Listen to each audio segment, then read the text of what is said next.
اللہ تعالیٰ نے قرآن مجید میں فرمایا ہے کہ ان الذین آمنوا وعملوا الصالحات لہم اجر غیر ممنون۔ فرمایا بے شک وہ لوگ جو ایمان لائے اور جنہوں نے نیک اعمال کیے ان کے لیے اللہ کی بارگاہ میں ایسا اجر ہے جو کبھی ختم نہیں ہوگا، ان کے لیے نہ ختم ہونے والا نہ منقطع ہونے والا اجر ہے رب کریم کی بارگاہ میں۔ نبی کریم صلی اللہ تعالی علیہ وسلم نے فرمایا ہے کہ اگر کوئی شخص کوئی نیکی کا کام کرتا تھا اور پھر اگر وہ بیمار ہو جائے یا کسی سفر میں چلا جائے تو فرشتوں کو حکم دیا جاتا ہے کہ اس کی نیکی لکھتے رہنا، اس کا اجر لکھتے رہنا، اس لیے کہ مومنین کا اجر کبھی ختم نہیں ہوتا۔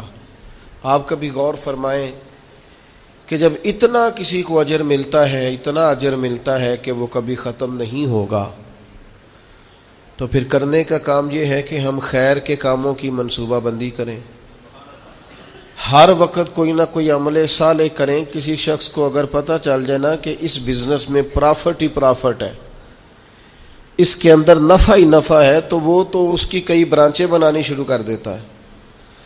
وہ کہتا ہے یہاں بھی کھول لوں، یہاں بھی کھول لوں، یہاں بھی کھول لوں۔ تو بھائی نیک اعمال ایسا اجر والا عمل ہے کہ جس کا اجر کبھی ختم ہی نہیں ہوگا۔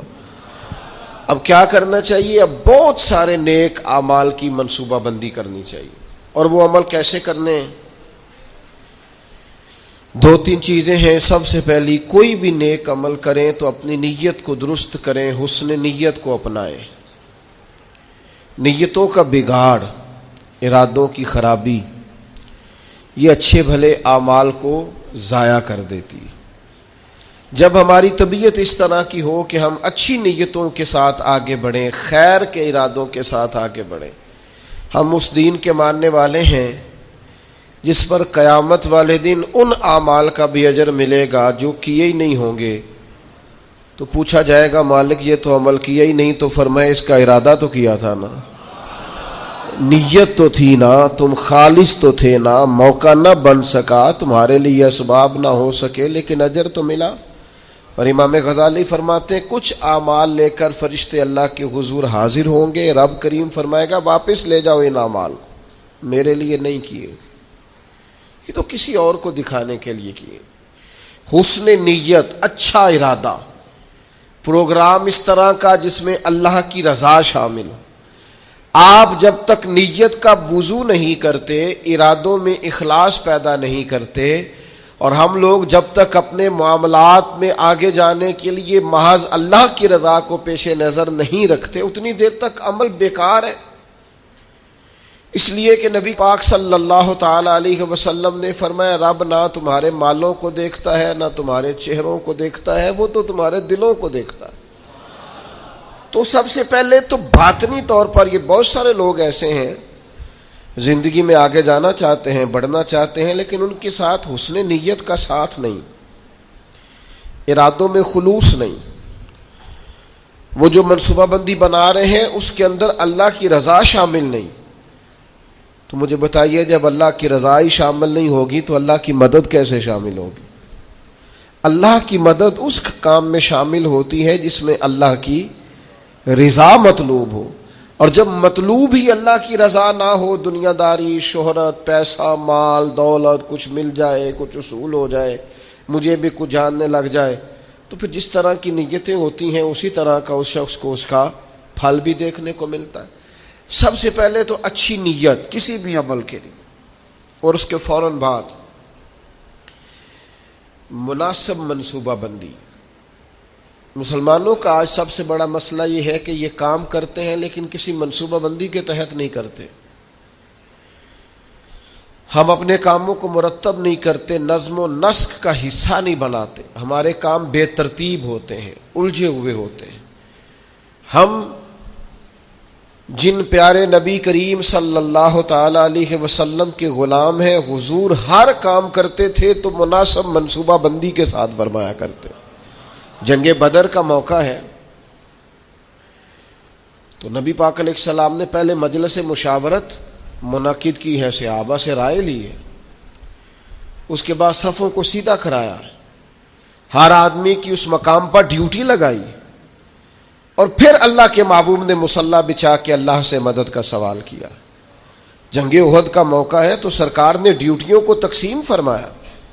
ایک چھوٹا سا حصہ صحابہ کا, ایک جماعت جس کی ڈیوٹی تھی کہ یہ درہ تم نے نہیں چھوڑنا, تو ایک درہ ہی چھوڑا ہے انہوں نے, تو اس کا نتیجہ بہت ساری شہادتوں کی صورت میں سامنے آیا ہے. جنگ خندق کا موقع ہے تو سرکار کی منصوبہ بندی دیکھیں. 10,000 کا لشکر مدینے پہ حملہ آور تھا, ٹھنڈ تھی, قحط تھا, تو مدینے کے تینوں جانب تو مکانات تھے, کافر داخل ہی نہیں ہو سکتے تھے, کونا خالی تھا. تو نبی کریم علیہ السلام نے صحابہ سے مشورہ کیا تو حضرت سلمان فارسی نے کہا خندق کھود لینی چاہیے. اس خندق کو کھودا گیا, اور پھر وہ 10,000 کے لشکر کو جس طرح روکا گیا ہے اور جس طرح وہ ناکام ہو کر لوٹ گئے ہیں, اللہ تبارک و تعالی نے اس کو فتح عظیم مسلمانوں کی بنا دیا. فتح مکہ کا موقع آپ دیکھ لیں تو حضور کی منصوبہ بندی دیکھیں. سب سے زیادہ دینی لوگوں کو ضرورت ہے مناسب منصوبہ بندی. او اللہ خیر کرے گا جی, او بسم اللہ جی تسی آ جاؤ. او خدا کے بندے, جن بزرگوں کا آپ نام لے رہے ہیں اور جس دین کی آپ بات کر رہے ہیں, وہ دین ہی منصوبہ بندی کا حکم دیتا ہے, حکمت عملی سے اور تدبر سے چلنے کی بات کرتا ہے. وہ دین ہی کہتا ہے کہ آپ چیزوں کو مرتب کر کے کریں, بے ترتیب اور بے ڈھنگے. یعنی ایک شخص کے بکھرے ہوئے بال تھے, الجھی ہوئی اس کی حالت تھی, تو نبی پاک علیہ السلام نے دیکھ کے فرمایا کتنا اچھا ہوتا اگر یہ کنگھی کر لیتا تھا, یہ سوار لیتا اپنے آپ کو. پسند کیا نبی پاک. آپ اچھی منصوبہ بندی کے ساتھ آگے بڑھیں. آپ کسی کام کے لیے لوازمات بھی جمع کریں, پر آپ کا اس کے لیے طریقہ کار مرتب کرنا. ایک بڑی سادہ مثال ہے, کام کو کام سکھاتا ہے. جب آپ کوئی کام کرتے ہیں تو کام کرنا آ جاتا ہے, لیکن جب کام لوگ کرنا ہی نہیں چاہتے پھر ان کو کام کرنا نہیں آتا. کام کو کام سکھا دیتا ہے. حضور فتح مکہ کے لیے تشریف لے گئے تو نبی پاک علیہ السلام نے صحابہ کرام سے فرمایا ہر آدمی اپنی الگ سے آگ جلائے گا کھانا پکانے کے لیے. ایسا ہوتا نہیں تھا روٹین میں. مطلب اب کھانا پکانا ہے 500 کا, 1000 آدمی کا, تو ٹھیک ہے ایک جگہ پہ کھانا پک سکتا ہے, دیگیں پکا نہیں لیتے ہم لوگ. فرمایا ہر مجاہد اپنا چولہا جلائے. تب جب 10,000 چولہے جلے تو ان کے ذہن میں تو نہیں تھا نا کہ ایک ایک بندے نے جلایا ہے. وہ جب چڑھے پہاڑیوں پر کفار مکہ اور انہوں نے منظر دیکھا تو انہوں نے کہا یہ تو کوئی لاکھوں لوگ آ گئے, یہ تو بڑا عجیب صورتحال ہے. ان پر تو روب طاری ہو گیا, اور وہ جو تھوڑا بہت مزاحمت کرنا چاہتے تھے جناب ابو سفیان نے واپس آ کے کہا سی بھی نہ کرنا, کیونکہ جتنا بڑا وہ لشکر ہے. جناب عباس سے کہنے لگے, حضرت ابو سفیان ابھی مسلمان نہیں ہوئے تھے, کہنے لگے دیکھیے آپ کے بھتیجے کس شان و شوکت سے مکے میں داخل ہوئے.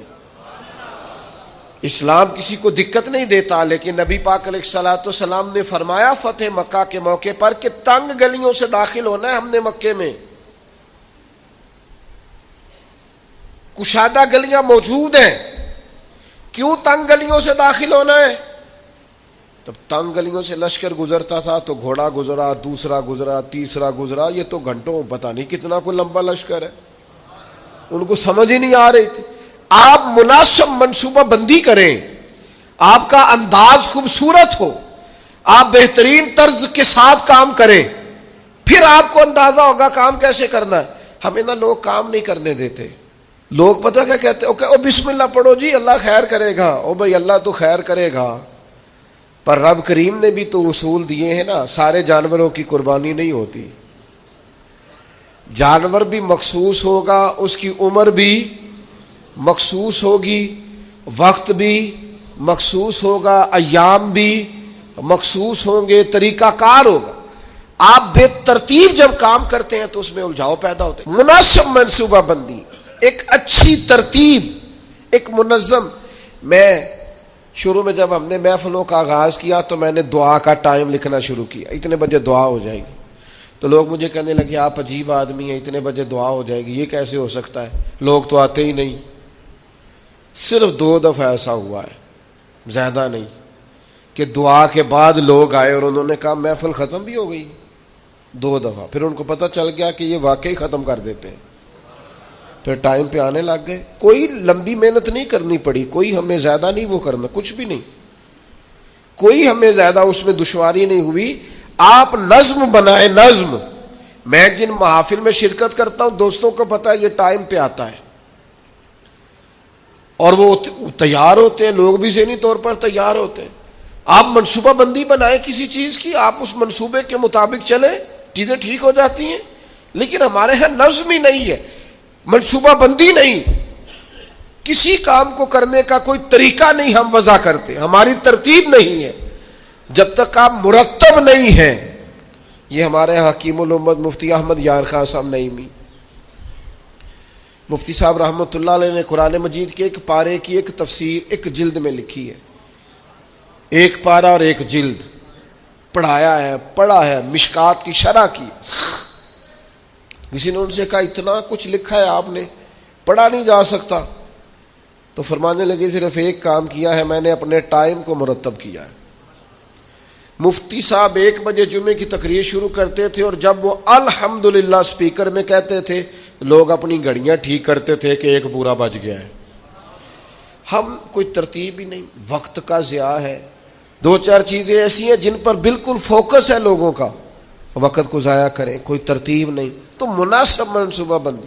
تیسری بات اچھی نیت، مناسب منصوبہ بندی، اور تیسری بات سچی لگن.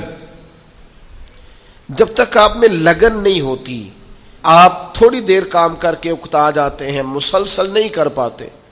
یہ طلب جب پیدا ہوتی ہے، یہ لگن جب پیدا ہوتی ہے، پھر کام ہوتا ہے. آپ کے اندر لگن ہی نہیں ہے تو کام کیسے ہوگا؟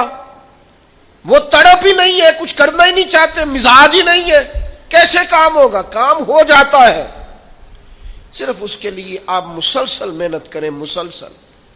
پتھر پہ پانی پڑے متصل تو بے شبہ گھس جائے پتھر کی سیل. پانی کا ایک قطرہ کبھی بھی سیمنٹ میں سوراخ نہیں کر سکتا، لیکن اگر مسلسل گرتا رہے نا تو وہ سیمنٹ میں بھی سوراخ کر دیتا ہے. پلستر والی پکی جگہ ٹائلوں والی میں بھی وہ گھس جاتا ہے. کیوں؟ کہ مسلسل ہے نا، استقامت ہے نا، لگن ہے نا. لگن سے کام کریں. وہ بہت سارے دوست آ کے مجھ سے کہتے ہیں میں بڑے ہی کام کیتے نے کوئی کامیاب نہیں ہویا. میں کہو بڑے چھڑ دے تو ایک ہی کار، انہوں 4 دن چاج نال کار ٹھیک ہو جائے گا. بڑے کرنے کے چکر میں کوئی بھی نہیں ہوتا. ایک کریں، لگن سے کریں، محنت سے کریں، جد و جہد سے کریں، اپنی ساری صلاحیتیں لگا دیں.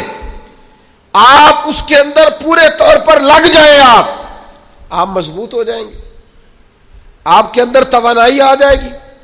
تو ایک تو اچھی نیت، مناسب منصوبہ بندی، اور پھر اس کے بعد لگن، اور پھر چوتھی بات کہ آپ اس کام کو جب آپ نے کر لیا، وہ پایا تکمیل تک پہنچ گیا، اب آپ نے کہنا ہے میں نے نہیں کیا، یہ میرے رب کریم نے کیا ہے.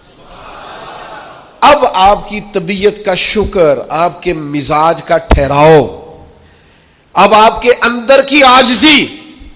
یعنی نبی پاک علیہ السلام 10,000 کا لشکر لے کر مدینہ طیبہ میں داخل تو ہو گئے،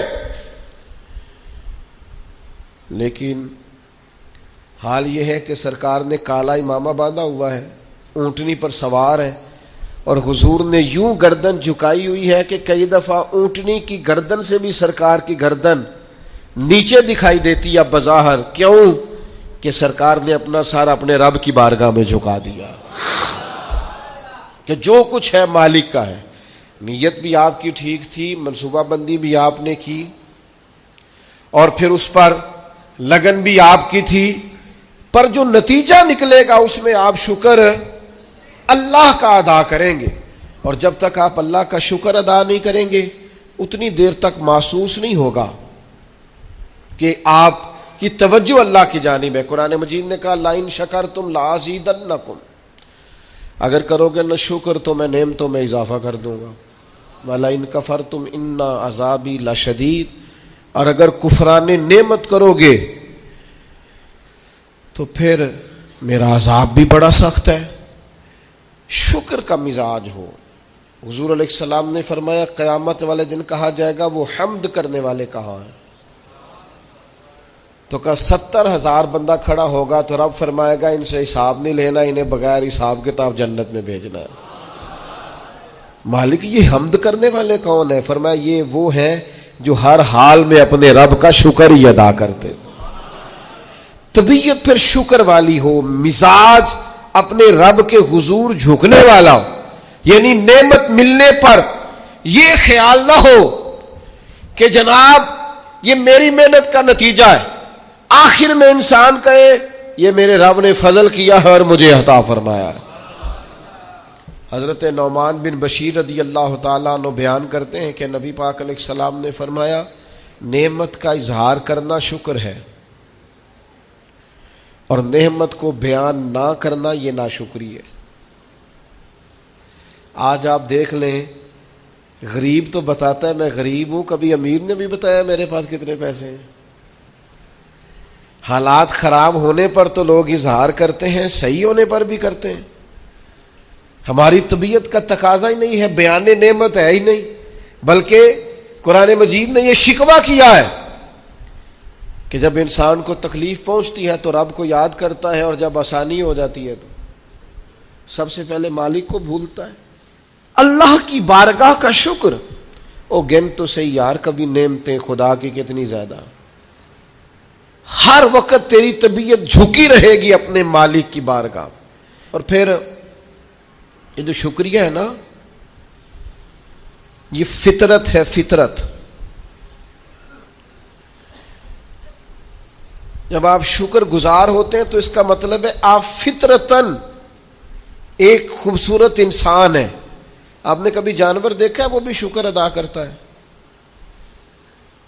کاٹنے والا جانور بھی ہو تو وہ اپنے مالک کو نہیں کاٹتا، کیوں کہ وہ کہتا ہے یہ مجھے چارہ کھلاتا ہے، یہ مجھے پانی پلاتا ہے، یہ دھوپ چھاؤں میں میرا خیال رکھتا ہے۔ یعنی آپ کا پالتو جانور کاٹنے والا بھی ہو اور آپ اس کا زخم بھی صاف کر رہے ہو تو وہ آپ کو کاٹتا، یعنی جانور بھی کہتا ہے کہ یہ میرا محسن ہے اور وہ محسن کا شکریہ ادا کرتا ہے۔ شکریہ ادا کرنا تو فطرت ہے۔ نبی پاک علیہ السلام نے فرمایا جس نے لوگوں کا شکریہ ادا نہیں کیا اس نے اللہ کا بھی کوئی نہیں کرنا۔ مزاج تشکر والا رکھنا، یعنی قرآن مجید نے کہا، رب فرماتا ہے میرا بھی شکر ادا کرو اور اپنے والدین کا بھی شکریہ ادا کرو۔ جو دعا سکھائی ہے وہ دعا بھی شکریہ والی ہے۔ وَقُلْ رَبِّ ارْحَمْهُمَا كَمَا رَبَّيَانِي صَغِيرًا، یا اللہ ان دونوں پہ رحم فرما، جب میں چھوٹا تھا تو انہوں نے میری پرورش کی تھی۔ یعنی یہ دعا بھی شکر کے طور پر ہے کہ مالک انہوں نے مہربانی بڑی کی ہے۔ شکر فطرت ہے۔ اگر آپ شکر گزار نہیں ہیں، مزاج آپ کا شکریہ والا نہیں ہے، یہاں نا بڑا مشکل آگے ہو گیا ہے لوگوں کے لیے۔ تشکر نہیں طبیعتوں میں، وفاداری نہیں، مزاج نہیں۔ میرے بھائی شکر کی طبیعت، شکر کا مزاج۔ حضرت موسیٰ علیہ السلام نے اللہ کی بارگاہ میں ایک دفعہ عرض کی، مالک میں تیرا شکریہ کیسے ادا کروں؟ میں تیری کوئی چھوٹی سی چھوٹی بظاہر نعمت بھی دیکھتا ہوں تو سوچتا ہوں ساری عمر بھی عبادت کروں تو اس نعمت کا بھی شکر ادا نہیں ہوتا۔ وہ جو ان کے دل کی گہرائیوں میں بات ہے وہ اپنے جذبات کا اظہار کر رہے ہیں۔ حضرت موسیٰ کلیم عرض کرتے، مالک میں تیری چھوٹی سی چھوٹی نعمت بھی کبھی دیکھتا ہوں نا تو سوچتا ہوں ساری عمر بھی اس کے لیے عبادت کروں، جھکا رہوں سجدے میں، تو اس نعمت کا شکر ادا نہیں ہو سکتا تو ساری نعمتوں کا کیسے کروں؟ تو جب یہ جملہ کہا نا حضرت موسیٰ نے تو رب کریم نے فرمایا، اے کلیم اب آپ نے میرا شکر ادا کیا ہے۔ یہ سمجھیں آپ اس پہلو کو، یعنی جب یہ احساس پیدا ہو گیا نا کہ چھوٹی سی چھوٹی نعمت کا بھی شکریہ ادا کرنے کی طاقت ہم میں، فرمایا اب تو نے شکر ادا کیا ہے، اب سمجھ آئی ہے شکر کی۔ او میرے عزیز، جب مزاج شکر والا ہو، طبیعت شکر والی، ہر وقت مالک کا شکر، ہر وقت مالک کا شکر، ہر وقت مالک کا. یہ مزاج کا بھی پیدا. حضرت داؤد علیہ السلام نے اللہ کی بارگاہ میں عرض کی مالک مجھے بتا تو صحیح، ایک نعمت کا شکر ادا کر کے میں اسے دیکھتا ہوں تو ساتھ ہی مجھے دوسری نظر آ جاتی ہے، اس کا شکر ادا کرتا ہوں تو تیسری نظر آ جاتی ہے، تیسری کا شکر ادا کرتا ہوں تو چوتھی. تو مالک نعمتیں اتنی زیادہ ہیں، آخر میں شکر کیسے ادا کروں؟ تو رب کریم نے فرمایا اے داؤد آپ تو اپنے رب کی معرفت پانے لگ گئے، کو تو معرفت ہونے لگ گئی ہے، معرفت الہی پا گئے آپ نعمتیں گنے زندگی میں گنو، آنکھ کی نعمت گنو، کان کی نعمت گنو، سمجھ کی نعمت گنو، آپ چلنے کی، چھونے کی، پکڑنے کی، سمجھنے کی نعمت شمار کرو، گنو. اللہ نے ماں باپ دیے، بہن بھائی دیے، اچھے استاد دیے، مشائخ دیے، گنو. اس کریم رب نے کرم کیا اور اپنے لاڈلے نبی کی امت بنایا. گنو، شمار کرو، اس نے کرم کیا. اور ایک وقت ایسا بھی آیا کہ اس نے بیت اللہ کے سامنے لا کھڑا کیا. ایک وقت ایسا بھی آیا کہ گنبد خضرا کے سامنے کھڑے ہو کے درود و سلام بھی پڑھا. کرو شمار وہ نعمتیں کہاں کہاں کس کس مقام پر. اور خود ہی اللہ کا قرآن بولا تم اگر نعمتیں گننا چاہو تو گن سکتے نہیں. مزاجوں میں شکر پیدا ہو جائے نا تب یہ تو ٹھنڈی. میں اکثر کہتا ہوں، کبھی کبھی نہیں اکثر کہتا ہوں، میں کہا کرتا ہوں خدا جانے بلندی ہے کہ پستی، پر جہاں میں ہوں وہاں کوئی نہیں ہے. جہاں میں ہوں وہاں، یعنی میں نے زندگی میں یہ سنا ہمیشہ عمر بھر لوگ محفلوں میں نہیں آتے. پھر میرے دوستوں نے میرے کانوں میں یہ بھی کہنا شروع کر دیا تسی نہ اعلان کریا جے پھر سڑکوں بندے نہیں سامنے جاندے. وہ کبھی میں نے زندگی میں کہتے تھے لو جی لوگ اسکولوں میں بچے بھیجتے ہیں اور کالجز اور یونیورسٹی میں بھیجتے ہیں، مدرسوں میں نہیں بھیجتے. پھر یہ کہ دور دراز سے سفارشیں آنے لگ گئیں کہ تسی ان ساڑا بچہ نہیں داخل کر دے. وہ جو انداز کبھی اور تھے، پھر وہ حالات بالکل بدلتے دیکھے، کیفیات بدلتی دیکھی، طبیعت بدلتی دیکھی. ایک دوست یہاں وقت لینے آ گئے اور میں وہاں انہوں نے جلسہ رکھ لیا. میں نے ان سے کہا بھی سادے سے آدمی تھے، میڈیا سے ذرا واقف نہیں تھے، پرانے آدمی تھے، بزرگ تھے. تو میں نے ان سے کہا کہ میں آ جاؤں گا، لیکن یہ کہ مہربانی یہی ہے کہ آپ تھوڑا سا کوئی اور اہتمام کر لیں. کہنے لگے نہیں آپ کو ہی آنا. پھر میں چلا گیا، ہو کے آیا. سارے لوگوں نے زندگی بھر کا ہے دوبارہ کدو ٹائم دیا گے. انہیں آخیا تمہیں اگوں نہیں بلانا. میں کیوں دی کی وجہ ہے؟ انہیں کہہ دی تو مسیت دے چھڑن لگے سن بندے. ساری پرانی مسیتیں ساریاں چھتاں بھر گئیاں. تو بھائی ہمارے بس کی بات نہیں ہے. خدا جانے بلندی ہے کہ پستی، پر جہاں میں ہوں وہاں کوئی نہیں. آپ مزاج شکر والا پیدا کریں، طبیعت شکر والی. میں نے زندگی میں صرف ایک ہی چیز محسوس کی ہے کہ یار جتنی نعمتیں ہم ان کا شکر ادا کرنے کی طاقت ہی نہیں رکھتے. مزید کا سوال تو تب کرے نا کس منہ سے مزید مانگے. جو ہے ان کا شکر ہی نہیں ادا ہو پا رہا، شکریہ ہی نہیں ادا کر پاتے. تو پہلی بات تو یہ کہ اچھی نیت اپنائیں، دوسری بات یہ کہ منصوبہ بندی کریں، تیسری بات یہ کہ لگن سے کام کریں، چوتھی بات یہ کہ جب کام ہو جائے تو پھر اپنے رب کا اور خوب ادا کریں، اور خوب ادا کریں، اور اپنے دل کو پورے طور پر تیار کریں اور ذہن سازی کریں اپنی کہ میں نے اپنے مالک کا شکر ادا کرنا ہے. اور اس کے لیے کوشش کریں. آپ دیکھیں ہمارے نبی کریم صلی اللہ تعالی علیہ وآلہ وسلم کا طریقہ مبارکہ حضرت عائشہ صدیقہ فرماتی ہیں، ترمذی میں حدیث ہے، فرماتی ہیں کچھ دیر سرکار میرے بستر میں آرام فرما ہوئے، پھر حضور نے نماز کی نیت باندھ لی تو قیام میں بھی سرکار نے آنسو بہائے، رکوع میں بھی آنسو بہائے، سجدوں میں بھی آنسو بہائے. تکمیل نماز پر میں نے عرض کی یا رسول اللہ، اللہ آپ کے صدقے اگلے پچھلوں کو معاف کرے. اتنا زیادہ آنسو بہانا. تو فرمایا افلا اکون عبدا شکورا، میں رب کا شکر گزار بندہ نہ بنوں. یہ شکر کے آنسو ہیں جو رکوع میں بھی ہیں، جو سجدے میں بھی ہیں، جو قیام میں بھی. تو میرے بھائی کبھی شکر کے آنسو بھی بہا، کبھی شکر کا رکوع بھی کر، کبھی شکر کا سجدہ بھی کر، کبھی شکر کا قیام بھی کر، کبھی شکر کے نفل بھی پڑھ. اس لیے کہ اللہ تبارک و تعالیٰ نے خاص رحمت کی ہے. ہمارے ہاں بے چینیاں اس لیے بڑھتی ہیں کہ جو نعمتیں ہوتی ہیں ان کی قدر نہیں ہوتی، جو نہیں ہوتی ان کی طلب ہوتی. تو اسلام کے اندر لا متناہی اجر ہے، لا متناہی، لیکن شرط یہ ہے کہ حسن نیت ہو، مقصد کی لگن ہو، زبردست منصوبہ بندی ہو، پھر اپنے رب کے حضور جھکنے کا مزاج.